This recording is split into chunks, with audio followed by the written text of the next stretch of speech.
नास्तिक व्यक्ति भी कहीं ना कहीं भगवान के आश्रय का ही होता है। हमसे कोई कह रहा था, बोले महाराज जी कोविड के बाद बहुत भक्ति बढ़ गई लोगों में।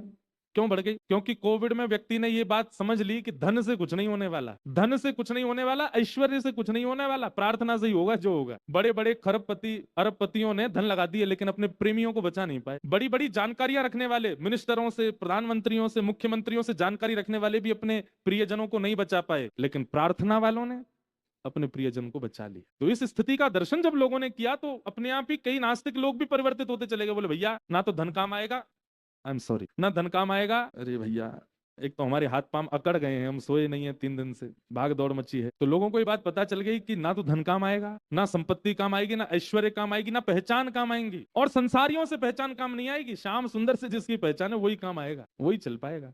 तो अचानक से एक परिवर्तन जैसा हो गया। कुंभ में, पिछले कुंभ में सबसे भयंकर आंकड़ा देखा गया, सारे रिकॉर्ड तोड़े गए थे, 6 करोड़ लोगों ने स्नान किया।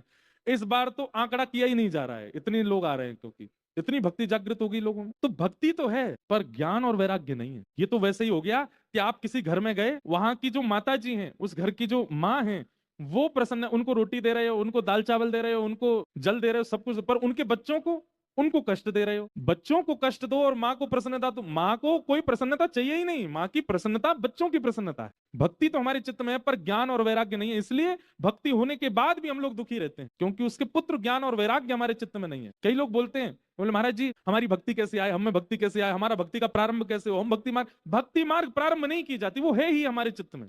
ज्ञान और वैराग्य को लाई। हम ज्ञान वैराग्य शून्य हैं और वो ज्ञान वैराग्य किसी सत्पुरुष की कृपा, किसी महत जन की कृपा और भागवत की कृपा से ही आ सकता है आपके चित्त में। पंडित जी आपके हाथ में चावल देते हैं और मंत्र बोल करके कहते हैं चलो गणेश जी पे चढ़ा दो, शंकर जी पे चढ़ा दो, आप लोग चढ़ा देते। आपको ज्ञान नहीं है उस बात का, क्यों चढ़वा रहे हैं? हमारे घर कोई आता है, अच्छा चलो एक काम तो सब करते हैं, पूछ लो मैं, हमारे घर कोई आता है तो हम उसको तिलक लगाते हैं, तिलक लगाया, उसके बाद फिर चावल लगाते हैं, अक्षत